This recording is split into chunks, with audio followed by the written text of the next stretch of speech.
And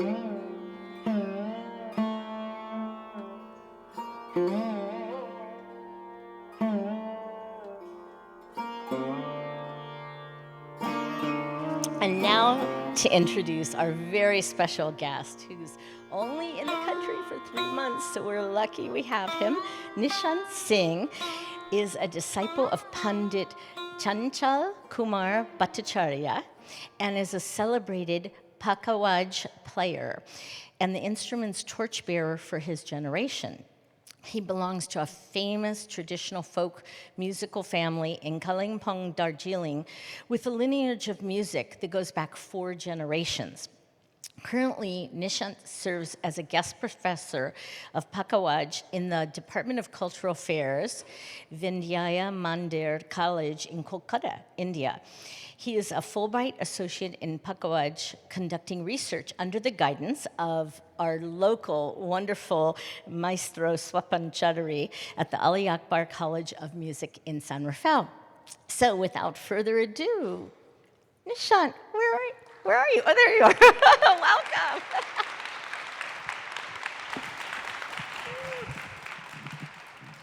Hello, namaste to everyone. I'm really privileged to be here, and it's my honor. It's my second visit to US from India. I'm a Fulbright associate, and I've been doing this research in this instrument, which is the most ancient drum of India, much before tabla. And this is also known to be the precursor of tabla. This is the mother instrument, and all the notations and the compositions, most of the compositions have been derived from the Pakhawaj in tabla. So whatever we play, the most of the compositions which are played in tablas are specifically some of the compositions from here. So I'm very thankful to the Asian Art Museum for giving me this opportunity to play here, and especially I will thank my friend, my guide, Jane, here, who's sitting here, and it is possible because of her. I'm here, and I would like to thank Indra for giving me this chance. Today, talking about this drum, as I said, it's an ancient drum, and it looks different. This drum uses the whole wheat flour in this side, and the whole ambience, the bass ambience is created by this wheat dough. So what we do is the skin is empty here, and we just stick the dough with the help of a water. So this is how the sound is created after the wheat flour dough. And here we have this black resonating. This helps the Pakhawaj to tune, and this is basically the iron dust particles mixed with the cooked rice paste. So it takes a lot of time to set, and it might take a week or more than a week to prepare. So yes, talking about this instrument is also invented during the Vedic age. And this instrument used to accompany all the Vedic chants, the slokas and the stotras, the mantras, which were written in the Rig Veda or the Sama Veda, used to be accompanied by this instrument. So this was like the prime drum of that era, and was basically invented with a combination of thunder, lightning, and rainfall. So the left hand side of this instrument, the do, so this sound is the roaring clouds, and we produce a lot of different sounds from here, which is very soothing, and a lot of melodic notes are produced from this side, and this resembles the rainfall. So this is the combination of both the sides, and this helps you to relieve your stress, because this instrument is very much close to the nature, because it was invented after hearing to all these sounds. So I would like to give you a short demonstration where you can close your eyes and meditate and just try to feel this sound.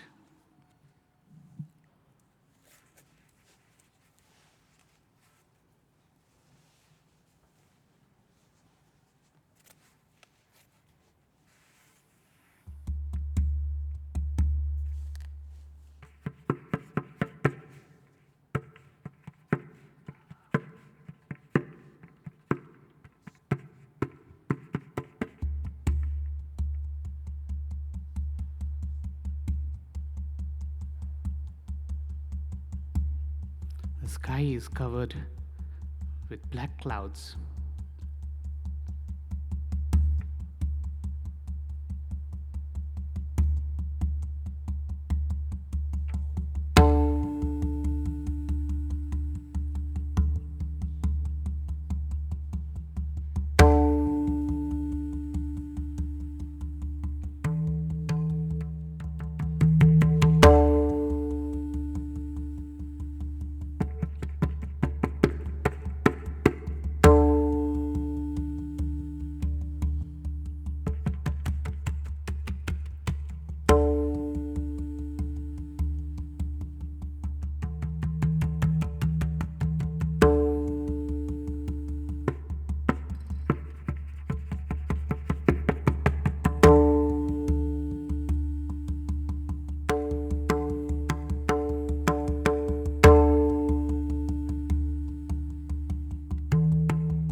We have started getting rainfall.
Thank you.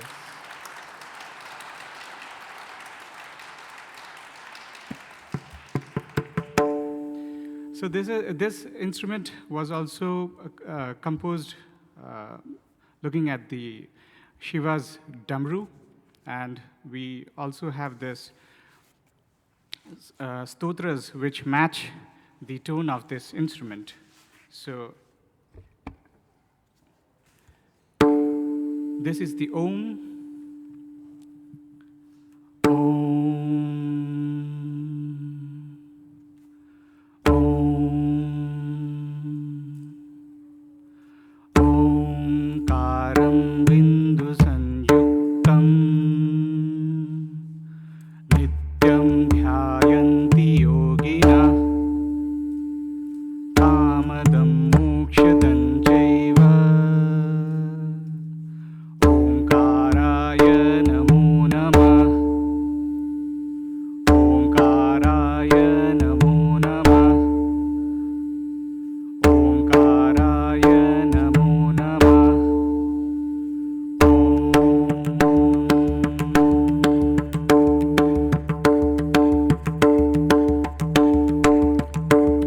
The Shiva dances along with this rhythm.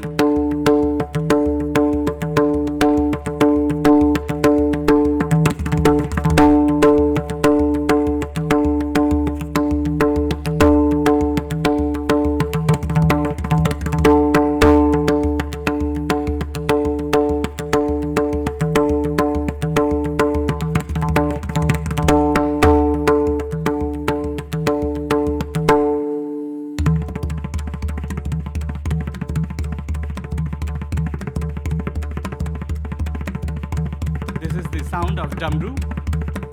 Dimaka dimma dimma dimaka dimma dimma dimaka dimma dimma dimaka dimma dimma.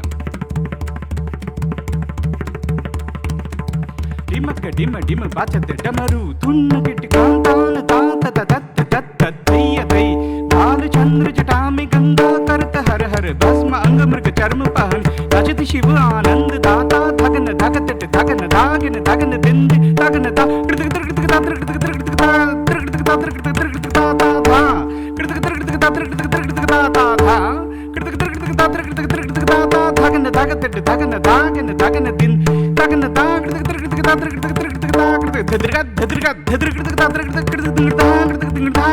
Om Namah Shivaya. Om Namah Shivaya. Om Namah Shivaya. So this is how Shiva danced with this instrument. So now I would like to play some traditional compositions.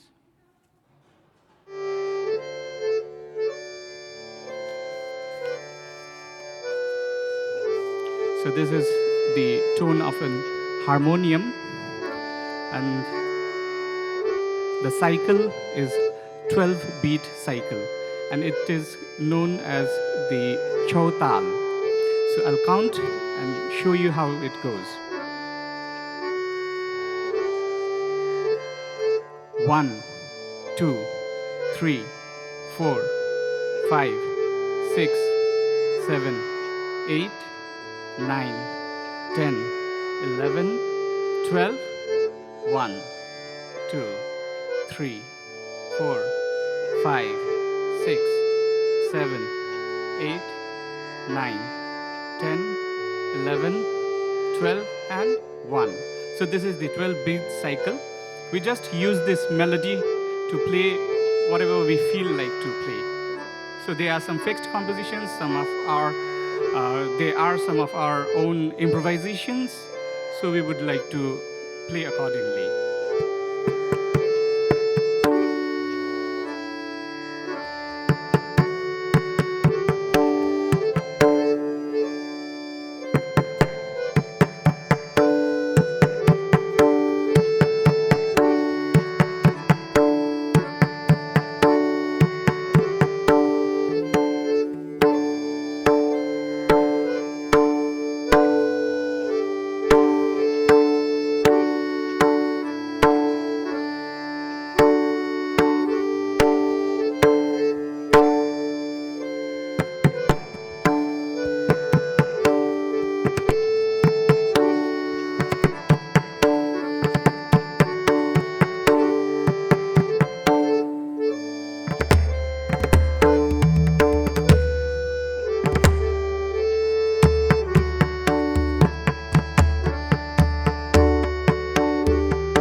10, 11, 12.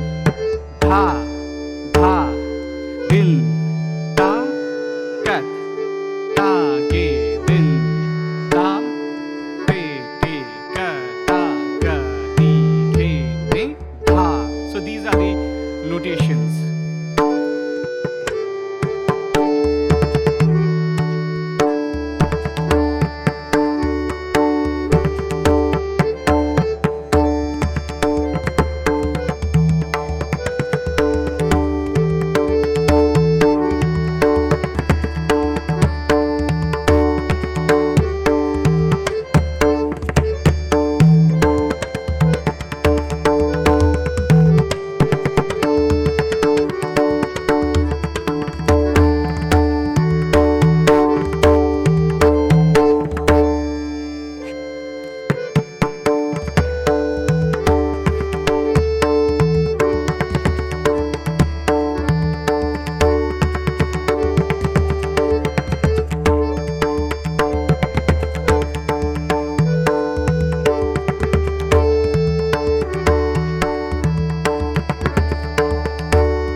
I'm sorry, it's digital, so sometimes we click it on the other side.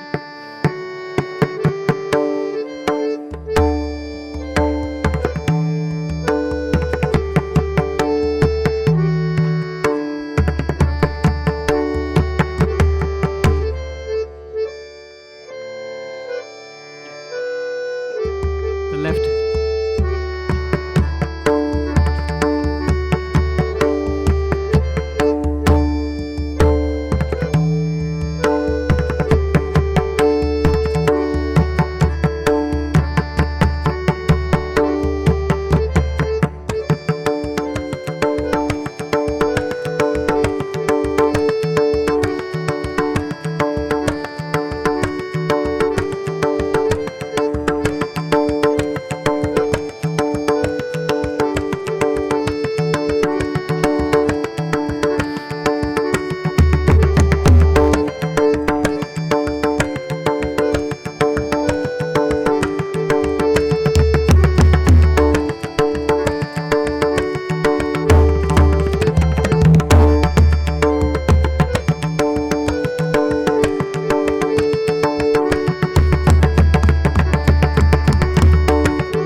some compositions related to this.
So I'll play. Thank you so much. So I have some traditional compositions which were composed during 16th century BC. So this style comes from there. So this is the oldest style in India right now, and I'm the only one who plays this style and knows. I'm the only one who knows this composition in India. So this composition was actually. It's also known as the composition of pearls falling down in the floor. So this instrument used to be accompaniment instrument in courts. So the kings, they used to enjoy a lot with all these musicians, and this instrument used to be the prime drum of the court. So the king would just give them an order to compose something on anything which he sees or whatever he feels it should be composed, you know. So he was passing by his room where he had the curtain made up of pearls. So the pearls were kneaded nicely in the curtain, the threads, and somehow when he was passing by, he happened to cut the curtains with his sword. So the pearls, the balls started bouncing down in the floor.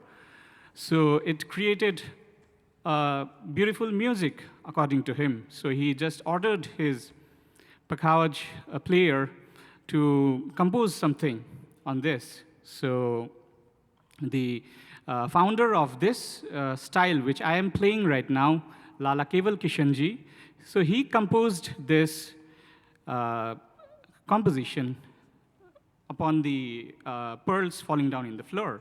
So this is also called the Moti Ladi Paran. So moti is the pearl. So how it falls down on the floor and bounces is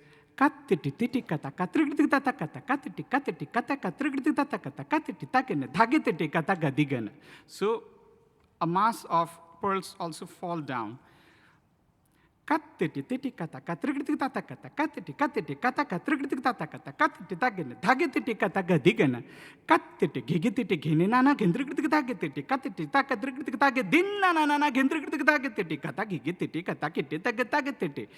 it falls down one after the other.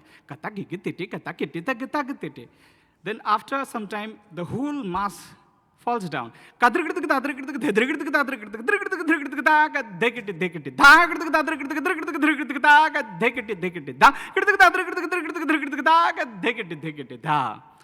this is the composition of pearls falling down on the floor, bounce, the sound of the bouncing pearls.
going to finish now the last part of the rainfall.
Thank you so much.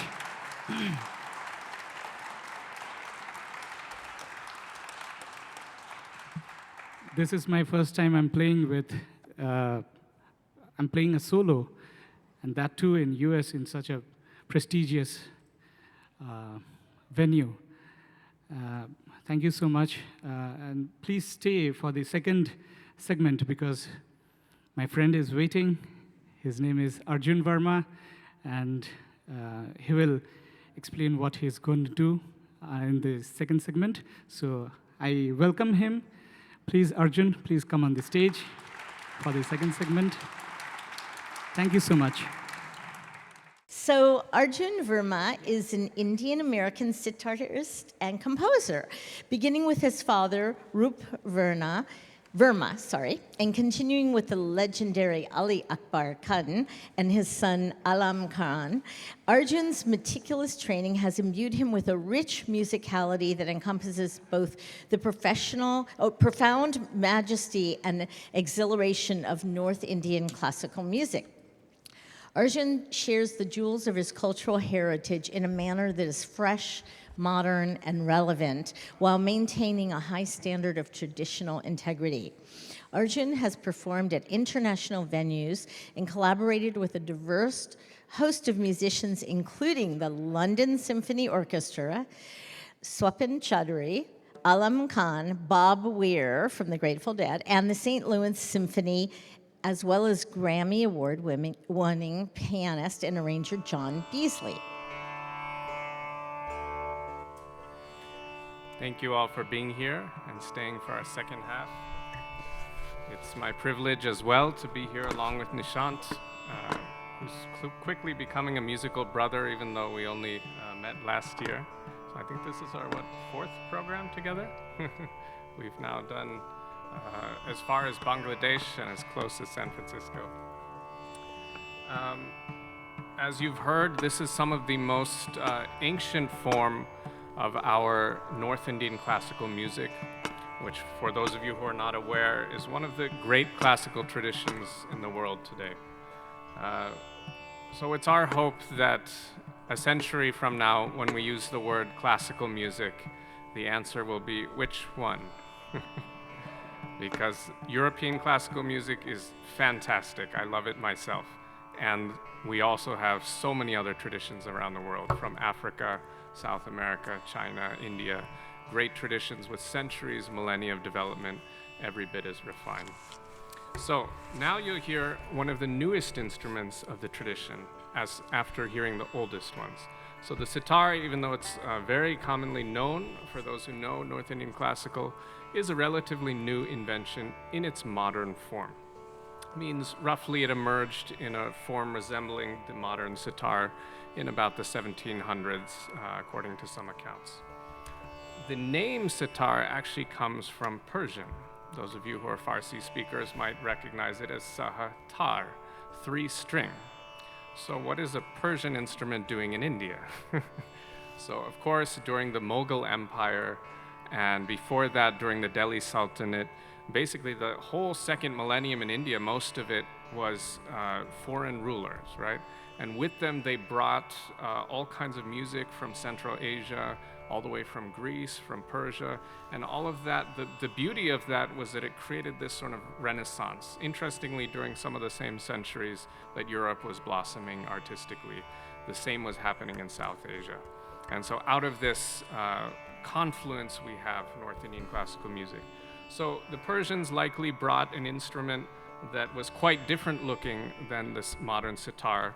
There is still a modern Persian sitar that exists to this day, but it's a very small instrument with a little resonator body and a very thin neck and a very kind of thin sound, almost like this, a very kind of sparkly sound.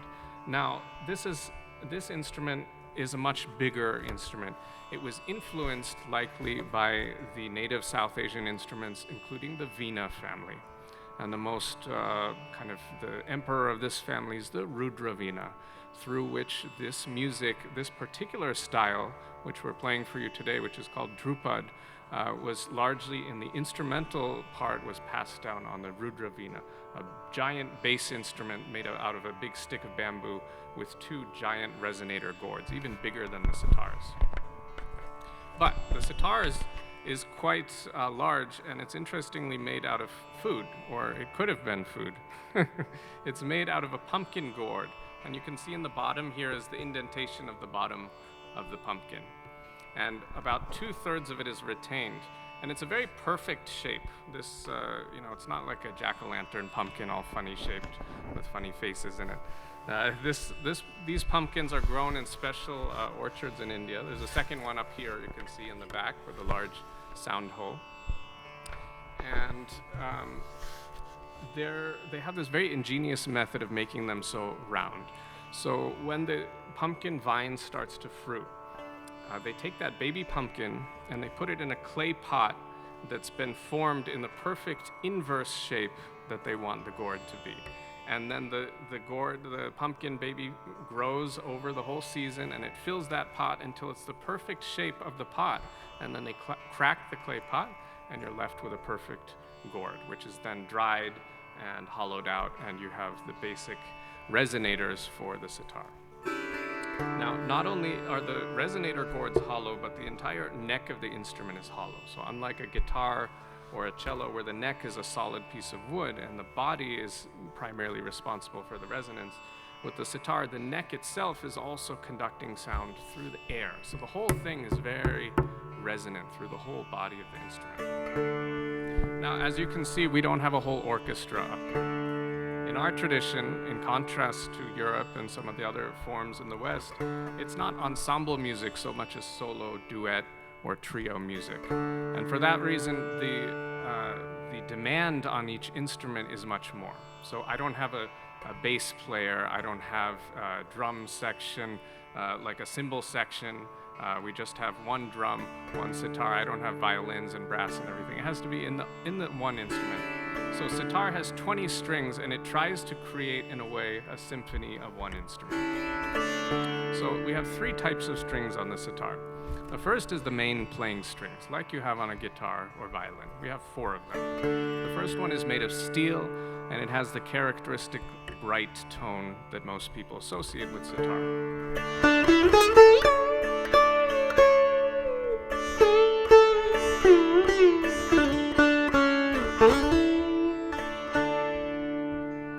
The second string is made of bronze. If you were to think of the first string like a violin, the second string is like our viola.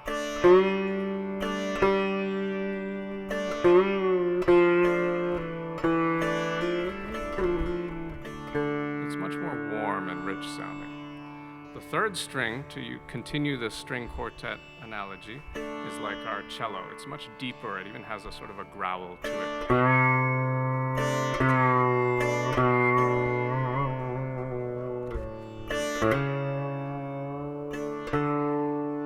And the fourth playing string is analogous to the upright bass. It's like to me, it makes me think of a tiger singing.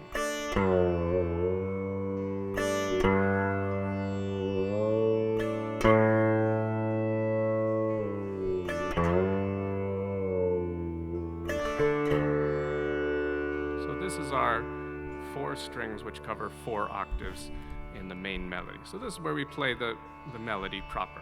But then we have our auxiliary strings. So we have the second type of string is called shikari. So this is kind of like the percussion section, right? So this is like my triangles and ride cymbal and this sort of thing. So it adds some sparkle and it adds some foreground and background to the music. So if I'm playing a very spare and spacious phrase, I use these strings almost like breathing to fill up the space.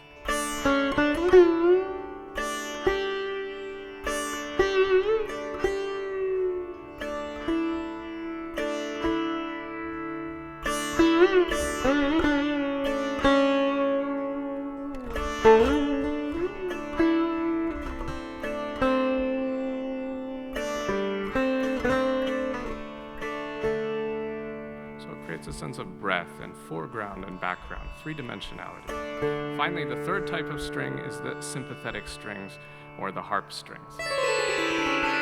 Now, some of you might know this sound because it's weaseled its way into American pop culture via Ravi Shankar, the famous sitarist's association with George Harrison of the Beatles, and the subsequent adoption by many rock bands of that era of sitar. It was a trendy thing, right? Now, it's a little funny from the Indian perspective because you have to understand this is a classical art to us. So it's a bit like taking a classical piano or something and putting it into a rock band, which of course people do. But we sort of laugh from our side, our perspective of that it ended up in the rock context, right? Of course, it was used in many interesting ways. The funny thing about this sound is this is not actually what these strings are for. It's a bit like opening the lid of the piano and just strumming your fingers along. And sure, you can do it now and then and people will laugh and sort of, oh, that's a fun sound. The main purpose of these strings is actually to play by themselves. And that's why they're called sympathetic strings, because they play sympathetically. And it's the same principle by which, like your windows might rattle during a thunderstorm or when a heavy truck rolls by, or a vase on your fridge might rattle when the motor turns on at the right frequency. When anything is excited by the same resonant frequency, it itself starts to emit. So I'll give a quick demonstration of how these work by removing them from the equation. So I just covered it in felt, so now they're muted, right? So I'm going to pause my background drone. So what I'm going to do is play up the scale, and I'm going to mute each note, and let's hear what remains after I mute it, okay?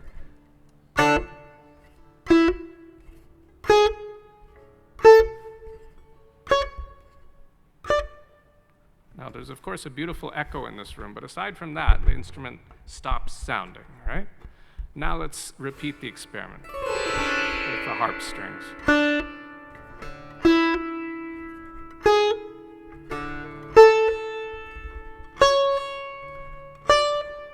So you can hear a little bit of a shimmer or an afterglow. Some notes are louder than others, and it depends on the tuning.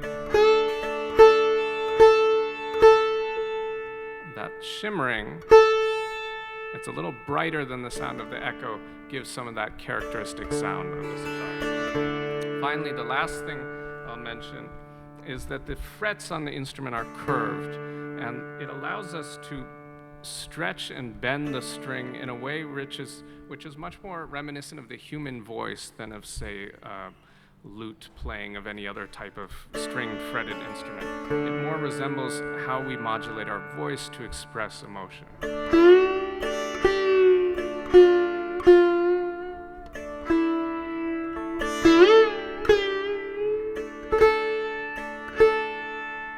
So on a single fret, I can bend 5 notes.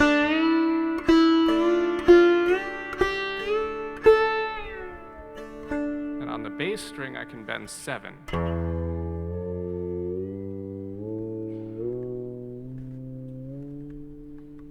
From 1 fret. So you'll hear, as we're playing, that this bending technique is used for emotional expression and to give a sense of life to the melody. Instead of having many instruments or a lot of harmony or chords in our music, we instead look at the subtleties of melody and rhythm. So let's play something. So the first part we'll play is called the Alap and Jor section. So what you're hearing is actually very rare. 99% of the time, sitar will be accompanied by tabla. So this is a once-in-a-lifetime thing to hear sitar with Pakhawaj. So these 2 sections normally are done with solo sitar, but in our old style of music, Dhrupad, it was done with the simultaneous playing. So we're going to be improvising at the same time. So it's like 2 people having a conversation at the same time and listening to what each other is playing. So it's an experiment. We'll see what happens. The name of the melody is called Miyanki Sarang, attributed to the legendary singer Nishaant Singh in the 16th century.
theme. Now we switch to 16 beats. We call tin tao.